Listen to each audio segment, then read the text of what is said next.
Baik, saudara, sebelumnya Assalamualaikum warahmatullahi wabarakatuh.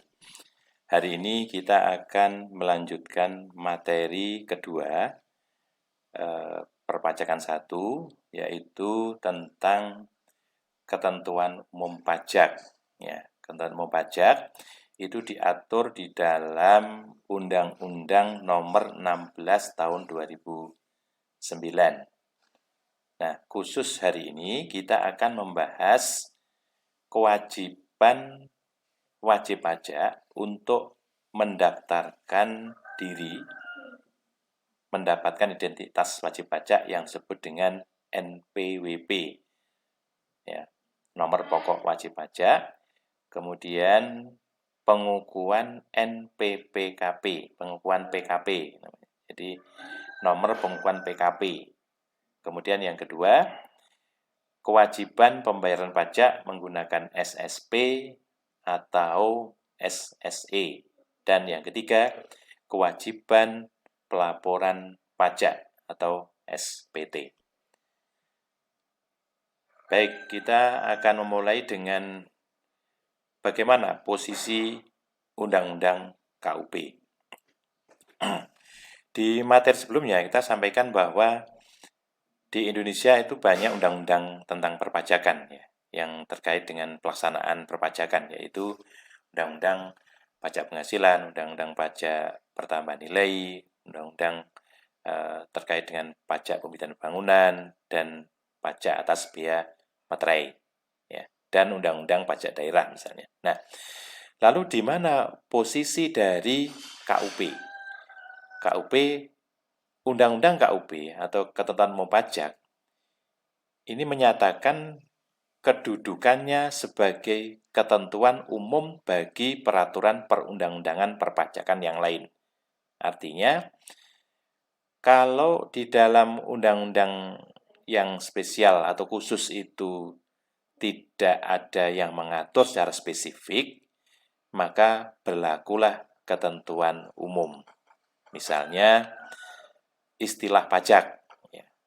Maka kalau kita pakai istilah pajak, berarti semua undang-undang yang merupakan undang-undang sektoral tadi, dia akan menggunakan istilah pajak itu yang digunakan di ketentuan umum.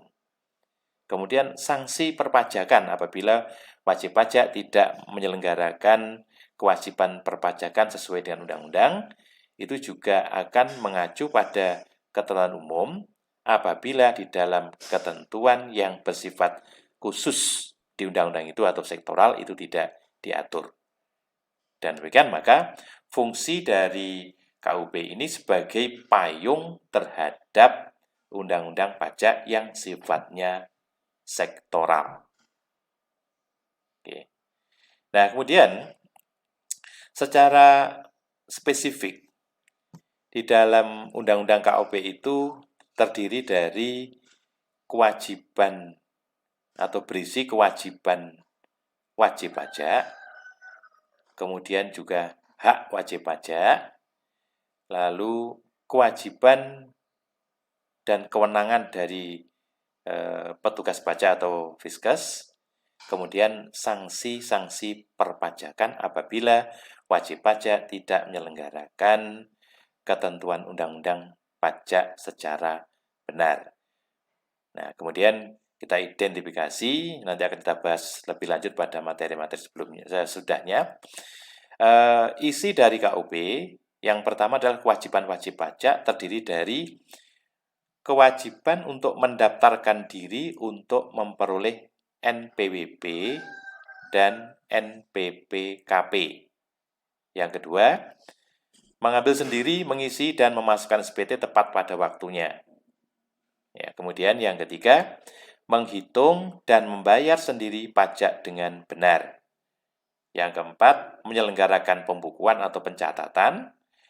Kemudian yang kelima, jika diperiksa harus memberikan keterangan yang diperlukan, memperlihatkan, meminjamkan buku, memberi bantuan guna kelancaran pemeriksaan pajak. Kemudian ya, itu secara umum ya. Jadi secara umum ini adalah hak-hak atau kewajiban wajib pajak terkait dengan Undang-Undang pajak. Baik. Kemudian yang kedua, selain kewajiban, wajib pajak juga mempunyai hak terhadap pajak yang harus dibayar. Pertama adalah kewajiban menunda pemasukan SPT tahunan. Di dalam undang-undang menyebutkan bahwa SPT itu dimasukkan ada batas waktunya paling lama. Misalnya untuk pelaporan pajak tahunan itu harus disampaikan paling lama 3 bulan setelah berakhirnya tahun pajak untuk wajib pajak orang pribadi. Kemudian untuk wajib pajak badan 4 bulan setelah berakhirnya tahun pajak. Tetapi wajib pajak mempunyai hak untuk menunda memasukkan SPT tahunan itu apabila sampai dengan tanggal batas akhir itu tidak atau belum selesai menyusun laporan keuangan. Tentunya ada cara-caranya gitu. Jadi tidak hanya sekedar ditunda, tapi juga ada cara bagaimana kalau penundaan itu diperkenankan gitu. Kemudian yang kedua, membetulkan atau melakukan koreksi SPT yang telah disampaikan. Jadi sepanjang diperkenankan selama masa sebelum kedaluarsa yaitu 5 tahun setelah SPT dimasukkan, wajib pajak diperkenankan untuk melakukan koreksi SPT yang telah disampaikan. Tentu kalau ada koreksi dan mempunyai kekurangan pajak akan dikenakan sanksi bunga atau mungkin sanksi kenaikan, ya tergantung kondisi yang menjadikan wajib pajak melakukan koreksi SPT. Kemudian yang ketiga, mengajukan diri untuk memohon penundaan pembayaran pajak atau permohonan untuk mengangsur pajak. Dalam hal ini tidak setiap saat itu wajib pajak mempunyai aspek likuiditas yang cukup, sehingga suatu ketika tidak mempunyai uang untuk bayar pajak, maka wajib pajak bisa mengajukan diri untuk menunda membayar pajak atau mengangsur bayar pajak. Tentunya semua ada konsekuensi, yaitu sanksi karena keterlambatan.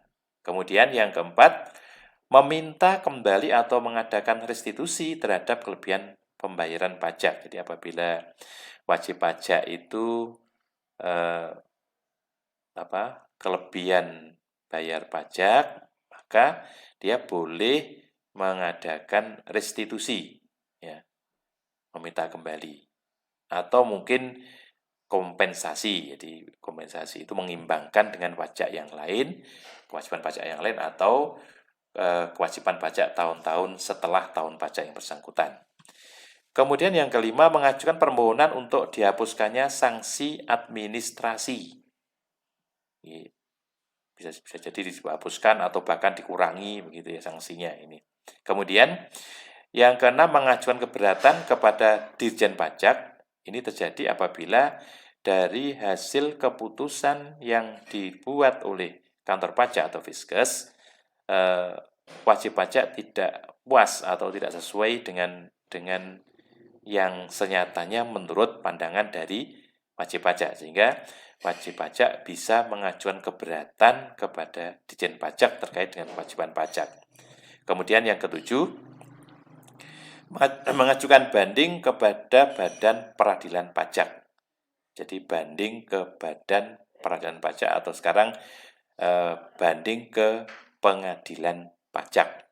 Nah, ada undang-undang yang sudah membahas yang mengatur tentang pengadilan pajak. Dan yang terakhir adalah mengajukan peninjauan kembali ke Mahkamah Agung apabila hasil keputusan dari banding pengadilan pajak juga belum memuaskan wajib pajak. Ya. Nah, itulah hak-hak dan kewajiban yang termuat di dalam Undang-Undang KUP. Oke, sebelum kita lanjutkan dengan kewajiban NPWP dan NPPKB, kita kembali ke sistem pemungutan pajak yang sesuai dengan Undang-Undang Pajak Indonesia.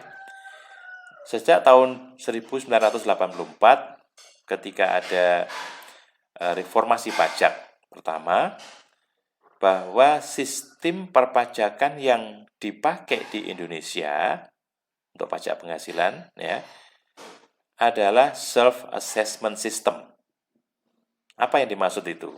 Yang maksud bahwa kewajiban untuk menghitung pajak atau menentukan besarnya pajak, membayar dan seterusnya, itu dilakukan oleh wajib pajak sendiri.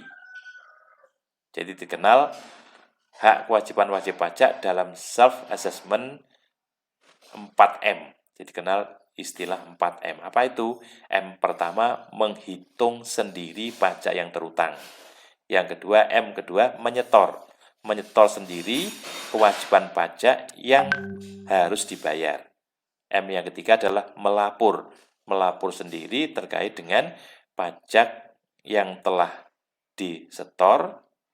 Dan yang keempat adalah memperhitungkan. Ini menentukan kurang lebihnya berapa, yang terutang berapa, yang telah dibayar berapa, gitu. Nah, kemudian kurangnya berapa, kalau kelebihan berapa. Nah, itu dilakukan sendiri secara mandiri oleh wajib pajak. Sementara tugas dari Fiskes dalam hal ini adalah melakukan monitoring ya terhadap kewajiban yang dilakukan oleh wajib pajak, apakah sudah memenuhi ketentuan undang-undang pajak atau belum.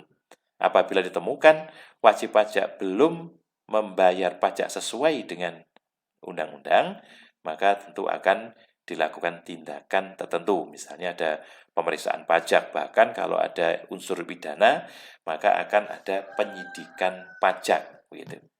Nah, sistem ini dipakai sejak berlakunya Undang-Undang KUP, Undang-Undang tahun 83 yang mulai berlaku tahun 1984. Nah, inilah sistem yang dipakai di Indonesia. Dan demikian mengandung konsekuensi bahwa kewajiban apapun yang terkait undang-undang pajak itu seterusnya diserahkan sepenuhnya kepada wajib pajak. Termasuk tadi disampaikan di muka, tadi ada kewajiban untuk pembukuan. Ya. Kewajiban kalau diperiksa harus menyampaikan, memberikan buku, tidak menyembunyikan informasi, dan sebagainya. Nah, itu adalah kewajiban yang melekat pada wajib pajak ketika undang-undang ini diberlakukan. Oke, baik. Nah, mari kita mulai dengan kewajiban perpajakan. Kita lihat skema bagaimana kewajiban perpajakan. Jadi, pertama-tama wajib pajak itu harus mempunyai NPWP dan dikukuhkan sebagai PKP bagi yang sudah memenuhi ketentuan. Jadi, kewajiban yang pertama adalah memperoleh identitas sebagai wajib pajak. Ya, jadi NPWP itu nomor tunggal khusus bagi wajib pajak, sementara untuk pengukuhan PKP ini hanya untuk wajib pajak pengusaha yang sudah memenuhi syarat sebagai PKP, pengusaha kena pajak dalam hal kewajiban pajak pertambahan nilai dan pajak penjualan atas barang mewah. Kemudian yang kedua, menghitung sendiri berapa besarnya pajak yang terutang. Lalu memotong, baik memotong pihak ketiga, memungut pihak ketiga, atau memotong sendiri apabila ada konsumsi yang dilakukan oleh perusahaan sendiri, lalu memungut, jadi memotong dan memungut. Ini kewajiban yang kedua. Kemudian yang ketiga, setelah menghitung, memotong, memungut, lalu menyetor sendiri pajak yang terutang. Jadi menyetor sendiri pajak yang terutang dilakukan dengan menggunakan media SSP, surat setoran pajak, atau sekarang karena sudah menggunakan sistem online, namanya SSE, surat setoran elektronik, ya, dengan berbagai macam keunggulan dibandingkan kalau kita menggunakan SSP biasa. Dan kemudian yang keempat adalah melaporkan sendiri penghitungan dan penyetoran pajak dengan menggunakan surat pemberitahuan atau SPT. Nah, saat ini SPT sudah menggunakan sistem elektronik atau ISPT ya, yang terdiri dari banyak cara untuk memasukkan pelaporan pajak kita ke kantor pajak. Ada menggunakan media e-filing ya, e-filing. Nah, baik, itu adalah skema kewajiban perpajakan yang termuat di dalam Undang-Undang Ketentuan Umum dan Tata Cara Perpajakan. Baik, yang pertama kewajiban pendaftaran NPWP dan pengukuhan PKP.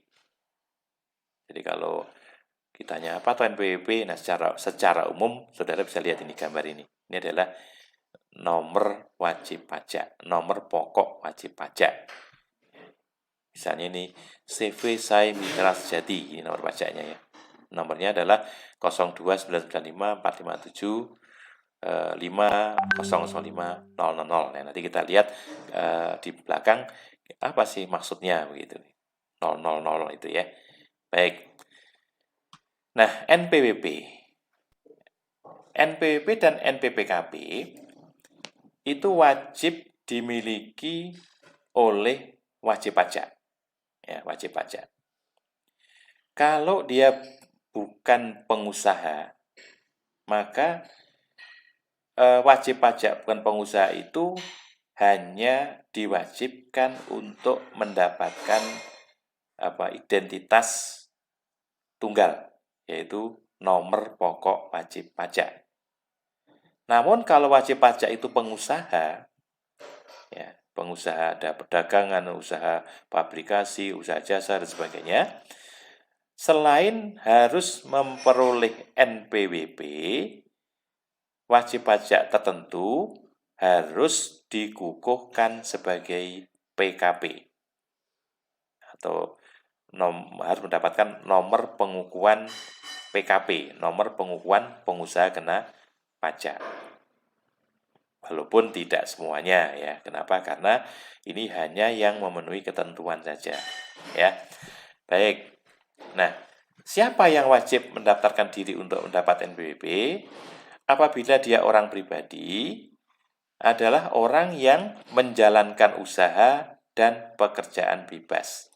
Jadi kalau usaha itu berarti dia punya usaha salon kecantikan, dia punya usaha bengkel, dia punya usaha pabrikasi, pembuatan batu bata, pembuatan genteng, pembuatan produk-produk pabrikan. Nah, ini namanya usaha.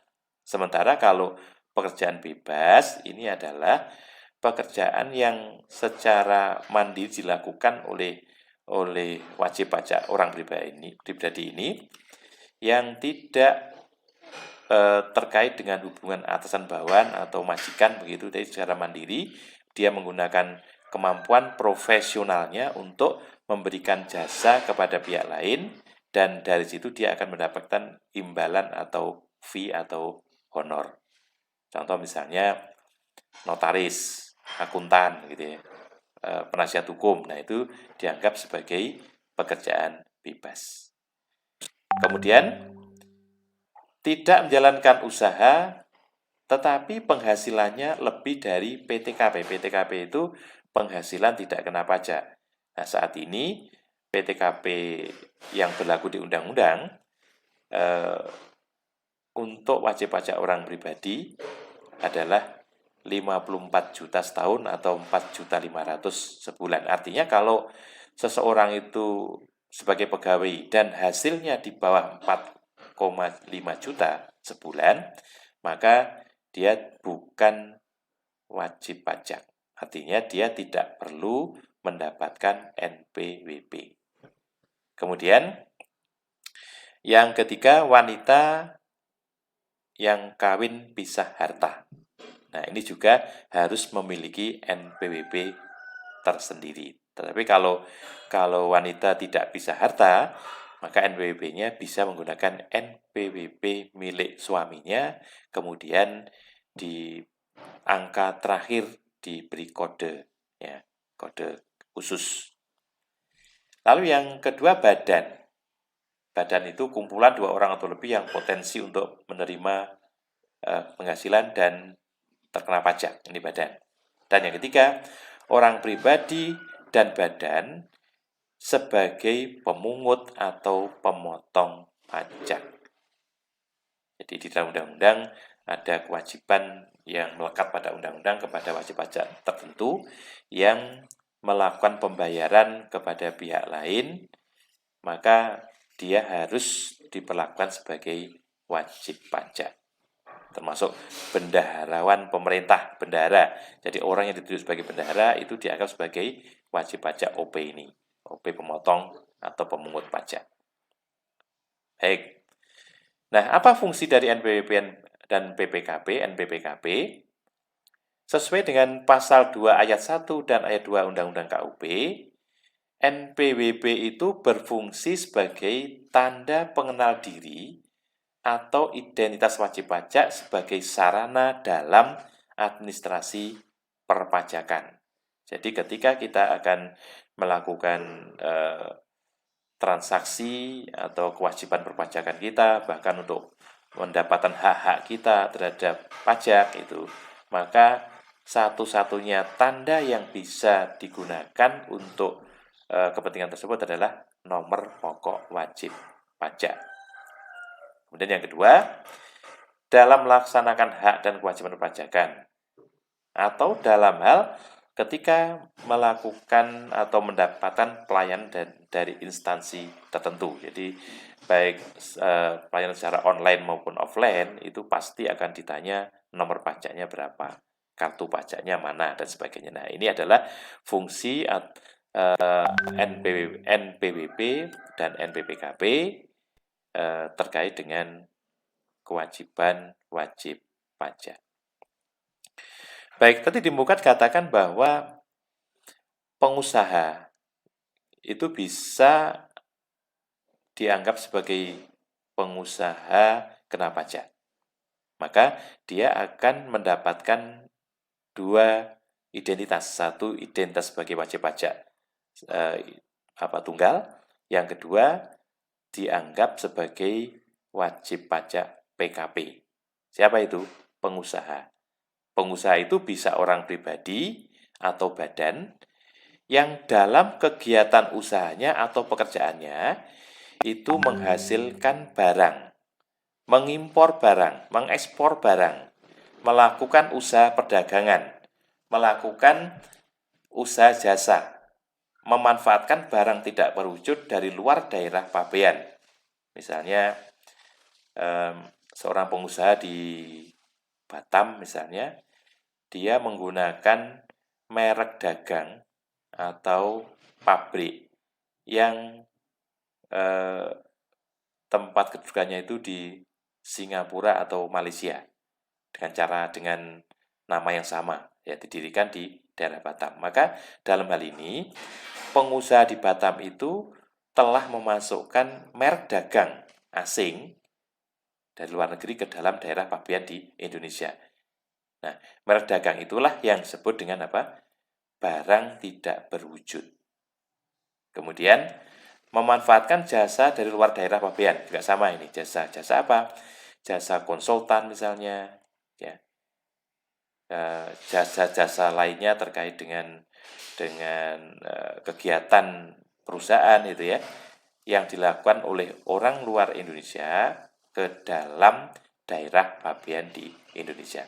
Maka setiap orang atau badan yang kegiatannya semacam ini, dia disebut sebagai pengusaha. Ya. Nah, sementara apakah semua pengusaha itu harus menjadi PKP, harus memperoleh NPPKP? Tentu tadi saya sampaikan di awal tadi, yang memenuhi persyaratan tertentu, begitu. Baik. Nah, siapa yang dikukuhkan sebagai PKP tadi ya? PKP tadi di sini, artinya yang memenuhi syarat siapa? Orang pribadi atau badan sebagai pengusaha yang menyerahkan BKP atau JKP yang dikenakan PPN. Nah, ini adalah wajib untuk mendaftarkan diri memperoleh NPWKP. Nah, kecuali siapa? Kecuali pengusaha kecil. Siapa itu?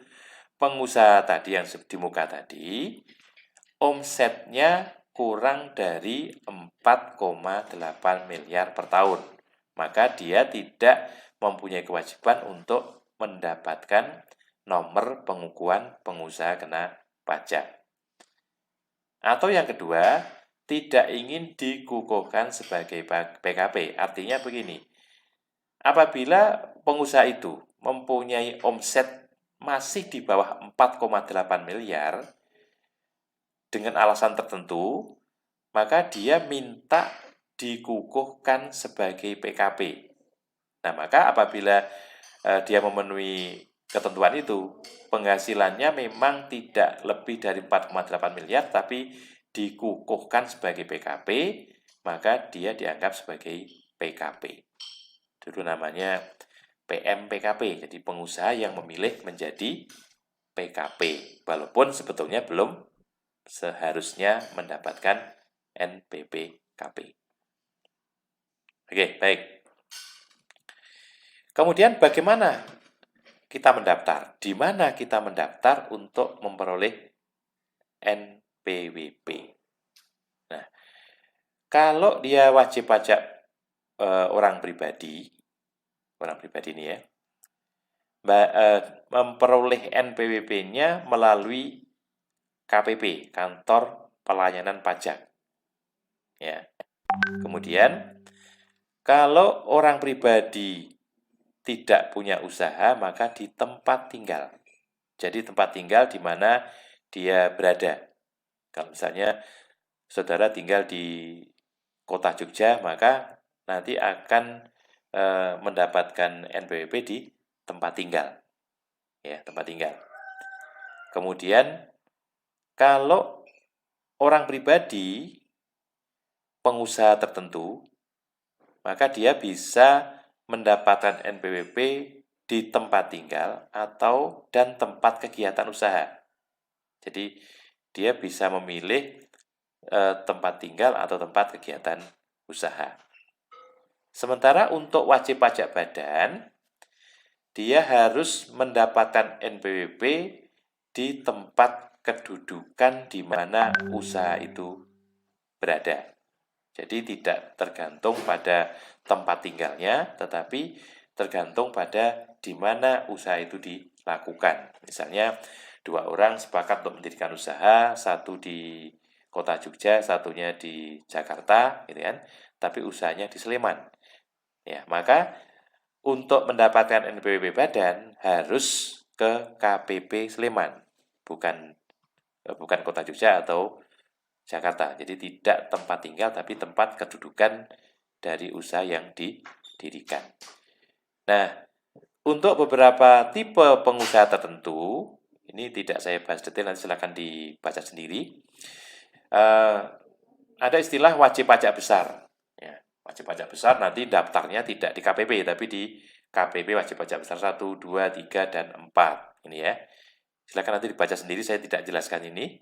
Kemudian wajib pajak madya juga sama, KPP madya di situ. Ya, KPP madya, kemudian wajib pajak khusus, ini di KPP perusahaan masuk bursa misalnya. Jadi kalau masuk bursa nanti masuknya ke KPP sana, lalu KPP PMA2 dan KPP PMA2. Ini jadi banyak tipe KPP yang dikhususkan untuk pendaftaran wajib pajak yang sifatnya khusus. Baik, ini saya lewatin ya. Ini khusus, silakan nanti daftar dibaca sendiri. Oke. Ini untuk PMA ya. Wajib pajak modal asing di KPP yang wilayah kerjanya meliputi tempat kedudukan wajib pajak. Untuk wajib pajak BUMN, KPP wajib pajak besar 3 atau KPP wajib pajak besar 4 sesuai dengan klasifikasi lapangan usaha wajib pajak tersebut. Kemudian untuk wajib pajak migas ya, harus KPP migas. Oke. Kemudian kapan NPWP dan PPKP itu diperoleh?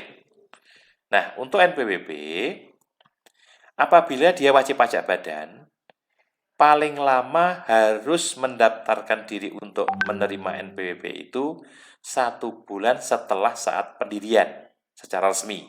Saya ada sebuah PT berdiri resmi, ya resmi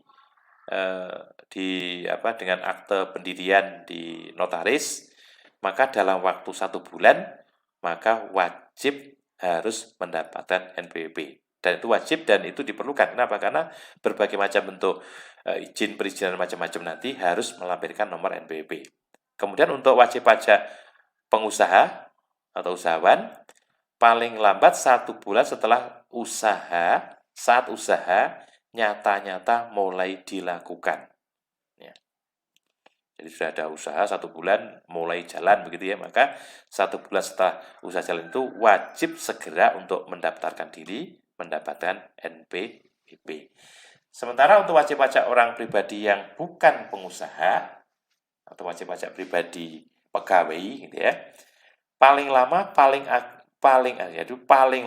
pada akhir bulan berikutnya setelah penghasilan wajib pajak pada suatu bulan yang setahunkan telah melebihi PTKP. Misalnya pegawai baru nih atau pegawai lama untuk tahun tertentu, bulan Agustus itu penghasilan 1 tahun sudah melebihi PTKP, tadinya belum ya. Nah, maka pada akhir bulan berikutnya, jadi bulan akhir September paling lama, itu wajib mendapatkan nomor NPWP. Ini kaitannya dengan kewajiban NPWP. Sementara kewajiban PKP sebagai PKP atau NPPKP tadi ya, sebelum penyerahan BKP atau JKP. Jadi kalau seorang pengusaha belum dikukuhkan sebagai PKP, maka ketika dia melakukan penyerahan barang atau jasa yang kena pajak sebetulnya, maka dia tidak diperkenankan untuk memungut PPN. Ya, maka dari itu, ketika sudah memenuhi persyaratan dan akan memungut PPN, maka sebelumnya harus mendaftarkan diri untuk mendapatkan NPPKP.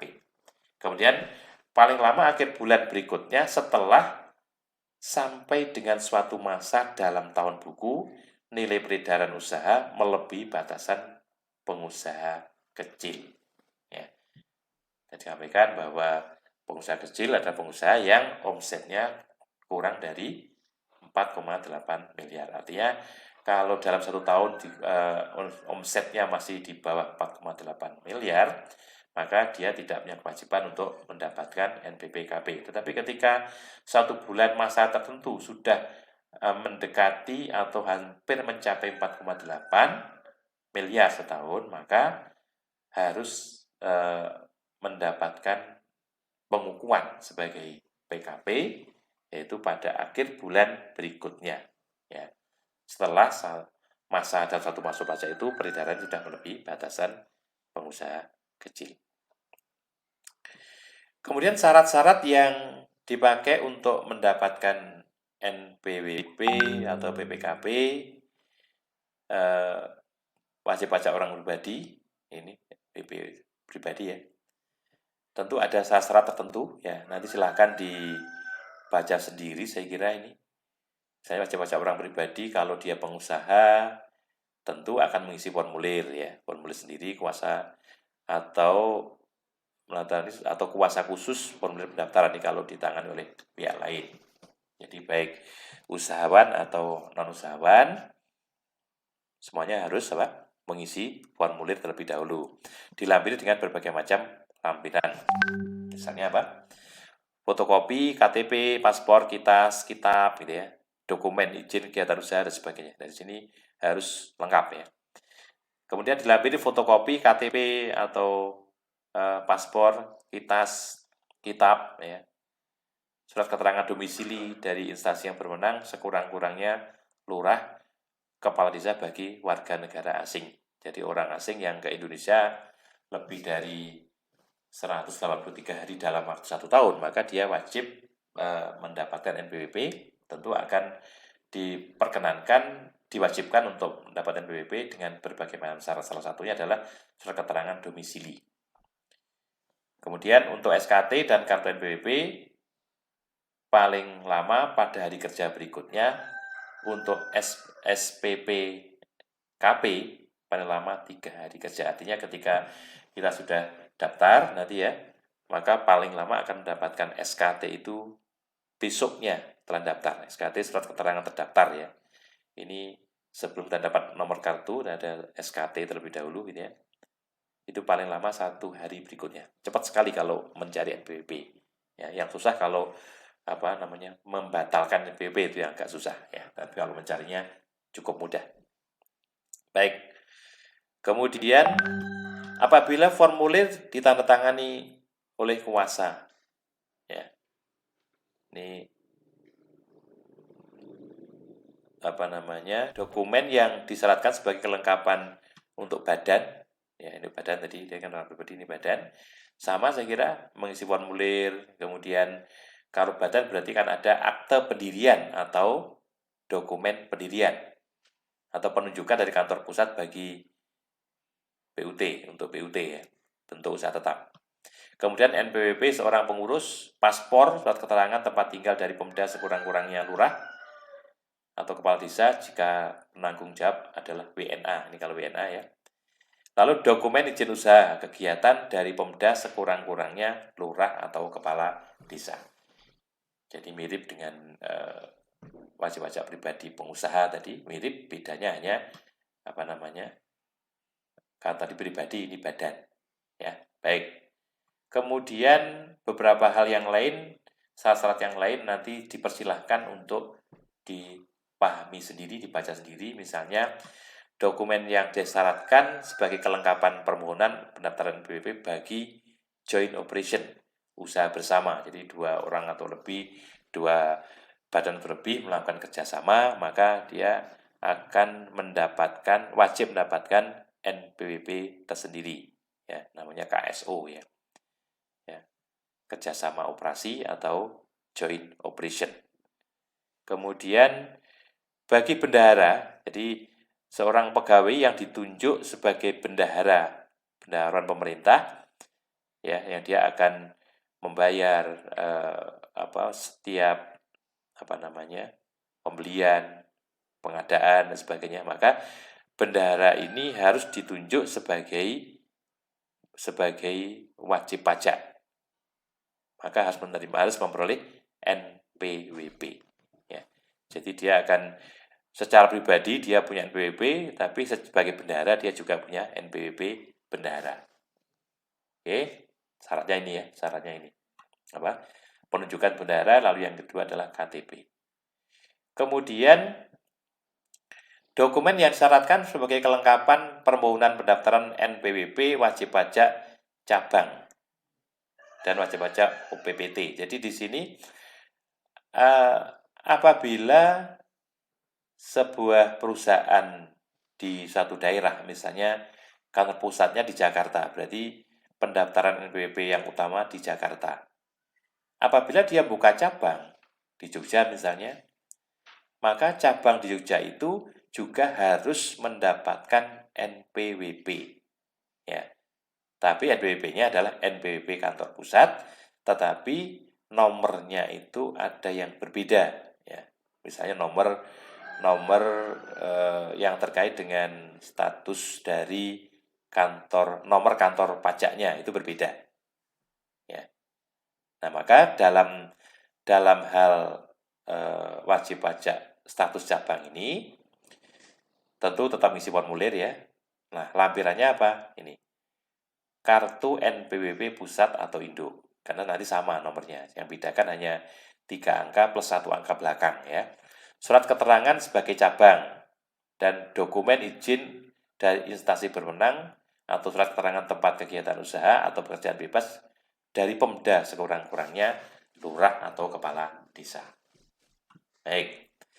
Nah, kemudian bagaimana cara untuk mendaftarkan diri untuk mendapatkan NPWP? Jadi kalau orang pribadi, syarat-syarat KTP dan lain-lain tadi kan, ditambah dengan formulir pendaftaran diserahkan kepada KPP domisili. Kalau badan sama.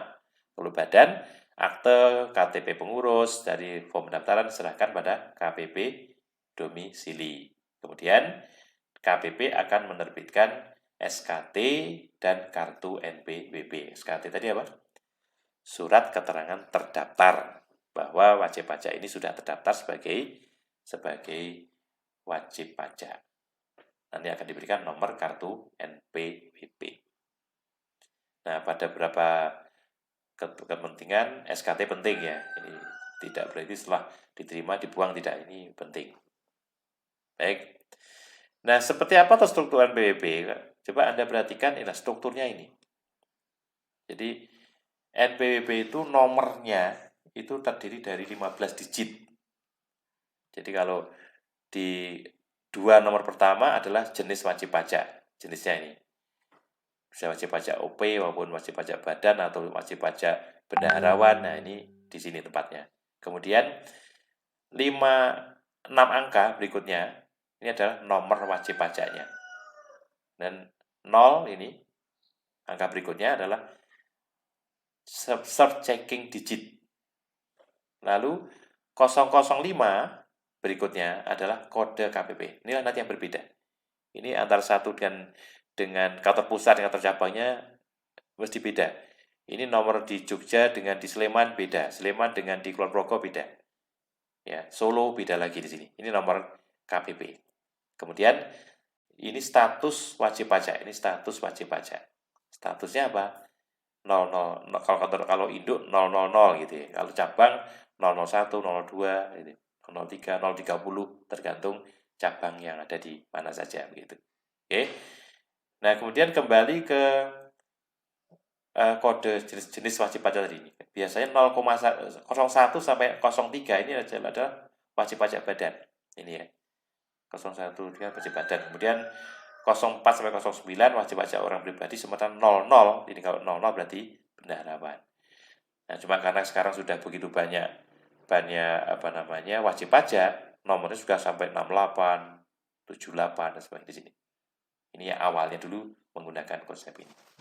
Itulah struktur NPWP. Ambil contoh bagaimana penomoran NPWP. Misalnya PT Matahari Putra Prima, sebuah usaha retail kebutuhan sehari-hari, didirikan dan berkedudukan di Jalan Petai 12, Menteng. Perusahaan tersebut memiliki cabang di Jalan Gejayan 100, Sleman, Jalan Kaliurang KM 5, Sleman, dan Jalan Malioboro 10, Yogyakarta. Maka NPWP-nya begini. Yang kantor pusat 01234567 0,25 000. Nah, ini yang bedakan. Jadi ini tadi kan nomor jenis wajib pajak, ini nomornya itu checking. Lalu ini adalah kode KPP. KPP di Menteng itu 0,25. Statusnya apa? Wajib pajaknya 000 kantor pusat. Kemudian di cabang Sleman, NPWP Sleman 1 kan ada 2 ya. Ini semua sama sampai sini, tapi ini beda. 542 itu adalah kode KPP Sleman dengan nomor 001. Dan yang Sleman 2 002. Sementara yang di Yogyakarta, di kota Jogja 541 ini yang bedakan. 541 adalah kode KPP kota Jogja. Dan 001 adalah cabang di kota Jogja 001. Kalau di kota Jogja ada 10 ya berarti 001, 002, 003 sampai 010. Jadi penomoran ini dikaitkan dengan satu kantor KPP. Ya, ini contoh ya. Kemudian contoh yang lain, Bapak Gigi memiliki usaha pembuatan tas yang tinggal di Serangan, Yogyakarta. Selain di rumahnya, produksi tas juga dilakukan di Gigodian, Sleman. Untuk pemasaran, dia memiliki outlet di Mall Menteng, Jakarta. Nah, maka dalam membuat NPWP seperti ini. 08 ini kode wajib pajak pribadi, ini nomornya. 7 checking, lalu 541 adalah kode KPP Sleman ya. Dari KPP Jakarta ini ya. Jakarta mana tadi? Serangan ya. Oh, bukan. Oh, di Jogja, sorry. Di Jogja ya. Serangan Jogja ya. 541. Kemudian NPWP Sleman, ini 542. 001, kan ini kantor cabang. Lalu NPWP Menteng di pemasaran di Menteng 025001. Nah, ini cara bagaimana menentukan nomor NPWP. Baik. Kemudian NPWP itu bisa dilakukan atau dikukuhkan secara jabatan. Artinya, ketika wajib pajak sudah memenuhi syarat tetapi tidak mendaftarkan diri menjadi PKP atau sebagai mendaftar diri untuk mendapatkan NPWP, maka Dirjen Pajak dalam ini berhak untuk menerbitkan NPWP atau pengukuhan PKP secara jabatan dengan dasar data yang ada di kantor pajak. Nah, apabila orang pribadi atau badan yang telah memenuhi syarat sebagai wajib pajak atau sebagai PKP tetapi tidak mendaftarkan diri untuk melaporkan usahanya, sementara kewajiban perpajakan dimulai sejak dipenuhi persyaratan subjektif ya sebagai wajib pajak paling lama 5 tahun sebelum diterbitkan NPWP atau dikukuhkan sebagai PKP. Jadi, misalnya 1 bulan setelah usaha berdiri harus mendapatkan NPWP. Atau kalau PT begitu disahkan akte pendirian harus segera mendapat NPWP. Kok ini belum mendapat NPWP dan diketahui di kantor pajak. Maka kantor pajak akan menerbitkan NPWP atau NPPKP secara jabatan. Baik. Nah, dasarnya apa? Hasil pemeriksaan atau hasil verifikasi yang dilakukan berdasar data dan informasi perpajakan yang dimiliki atau diperoleh Direktorat Jenderal Pajak. Ini ya. Lalu sanksi yang berkaitan dengan NPWP dan pengukuhan PKP. Sanksinya, jadi karena ini kewajiban, apabila orang tidak memenuhi kewajiban, tidak mendaftarkan diri, atau menyalahgunakan atau menggunakan tanpa hak NPWP, atau pengukuhan PKP sehingga dapat merugikan pada pendapatan negara akan dipidana penjara paling lama 6 tahun dan denda paling tinggi 4 kali jumlah pajak yang terutang yang tidak atau kurang dibayar. Nah, ini yang harus diketahui bahwa setiap kewajiban undang-undang yang tidak dilakukan atau yang melanggar dari ketentuan awalnya tentu akan mendapatkan sanksi, baik sanksi administrasi maupun sanksi pidana. Kemudian tindak pidana karena sengaja dalam hal NPWP dan PKP tadi ya, wajib pajak tidak mendaftarkan diri, menyalahgunakan NPWP atau pengukuhan PKP, menggunakan tanpa hak NPWP atau pengukuhan PKP, tidak menyampaikan SPT, menyampaikan SPT dan atau keterangan yang isinya tidak benar atau tidak lengkap, yang berakibat menimbulkan kerugian pada pendapatan negara, maka akan dipidana penjara paling singkat 6 bulan dan paling lama 6 tahun. Dan denda paling sedikit 2 kali dan paling banyak 4 kali pajak yang terutang. Siapa ini?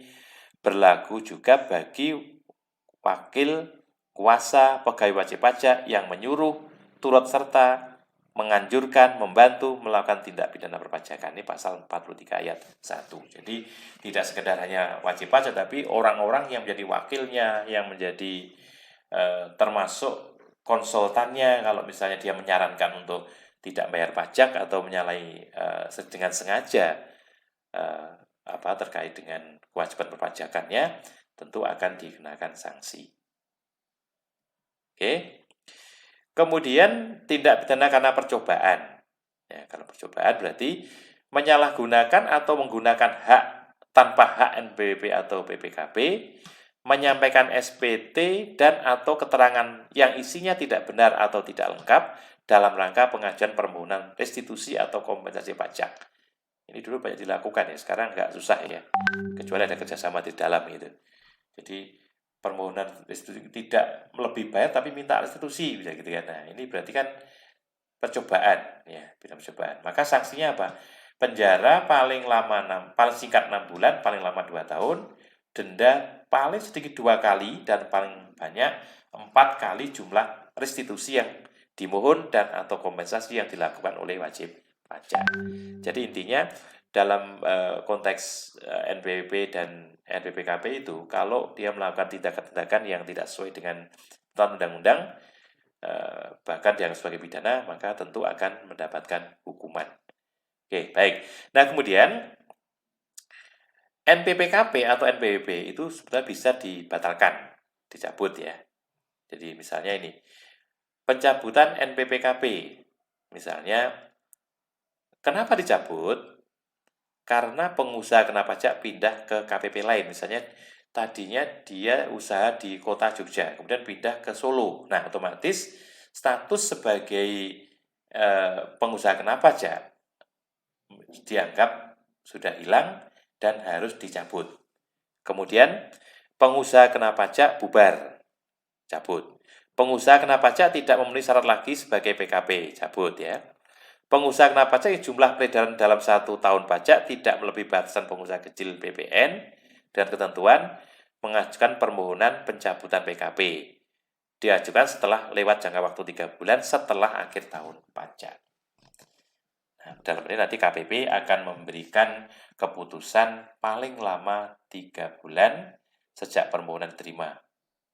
Jika lewat jangka waktu tersebut tidak dilakukan atau tidak diberikan, ya, maka secara hukum permohonan untuk mencabut ini dianggap final ya, dianggap dikabulkan begitu. Nah, ini alasan mengapa NPWP dicabut. Kemudian yang kedua, apakah NPWP juga bisa dihapus? Ya, bisa, tetapi harus melalui verifikasi atau pemeriksaan terlebih dahulu. Kenapa kok dicabut ya? Ya, ini harus melalui verifikasi dan pemeriksaan pajak terlebih dahulu. Misalnya, penghapusan NPWP dengan cara verifikasi wajib pajak orang pribadi yang telah meninggal dunia dan tidak meninggalkan harta warisan. Ya. Wajib pajak bendahara pemerintah yang tidak lagi memenuhi syarat sebagai wajib pajak karena yang bersangkutan sudah tidak lagi melakukan pembayaran. Wajib pajak orang pribadi yang telah meninggalkan Indonesia untuk selama-lamanya. Wajib pajak yang memiliki lebih dari 1 nomor pokok wajib pajak untuk menentukan nomor pokok wajib pajak yang dapat digunakan sebagai sarana administrasi dalam pelaksanaan hak dan pemenuhan kewajiban perpajakan. Ini akan dihapus setelah dilakukan verifikasi. Dan lain-lain sebab ini ya. Misalnya, wajib pajak orang pribadi yang berstatus sebagai pengurus, komisaris, pemegang saham, pemilik, dan pegawai yang telah diberikan NPWP melalui pemberi kerja, bendahara, pemerintah, dan penghasilan netonya tidak melebihi PTKP. Wajib pajak kantor perwakilan perusahaan asing yang tidak memenuhi kewajiban PPh badan dan telah menghentikan kegiatan usahanya. Lalu warisan yang belum dibagi dalam kedudukan sebagai subjek pajak sudah selesai dibagi. Lalu wanita yang sebelumnya telah memiliki NPWP dan menikah tanpa membuat perjanjian pemisahan harta dan penghasilan serta tidak ingin melaksanakan hak dan memenuhi kewajiban perpajakan terpisah dari suaminya. Nah, ini hal-hal yang menyebabkan NPWP dihapus, tapi dilakukan verifikasi terlebih dahulu. Dan ini yang masih banyak yang lain ya, nanti silakan dibaca sendiri nih. Misalnya wanita kawin yang memiliki nomor pokok wajib pajak berbeda dengan nomor pokok wajib pajak suami. Nah, maka harus dihapus ya, digabung dengan milik suami. Anak belum dewasa yang telah memiliki NPWP wajib pajak juga boleh dihapus ya. Ya. Wajib pajak badan tertentu selain perseroan terbatas dengan status tidak aktif atau non-efektif yang tidak mempunyai kewajiban pajak penghasilan dan secara nyata tidak menunjukkan adanya kegiatan usaha. Ini boleh dilakukan pencabutan NPWP. Kemudian pencabutan pengukuhan PKP boleh dicabut juga gitu ya. Tapi bagi PKP yang dicabut harus memenuhi syarat ini. PKP dengan status wajib pajak non-efektif tadi. PKP yang tidak diketahui keberadaan dan atau kegiatan usahanya. PKP menyalahgunakan pengukuhan PKP, PKP pindah alamat ke wilayah kerja KPP lain, PKP yang sudah tidak memenuhi persyaratan sebagai PKP, PKP telah dipusatkan tempat terutangnya PPN di tempat lain, dan PKP yang sudah tidak memenuhi persyaratan subjektif dan objektif. Nah, pencabutan pengukuhan PKP ini harus selesai dalam waktu 6 bulan sejak tanggal diterimanya permohonan secara lengkap. Oke, baik, saya kira itu yang dapat saya sampaikan untuk sesi yang pertama. Kita rehat, nanti kita lanjutkan dengan kewajiban pembayaran dan penyetoran pajak.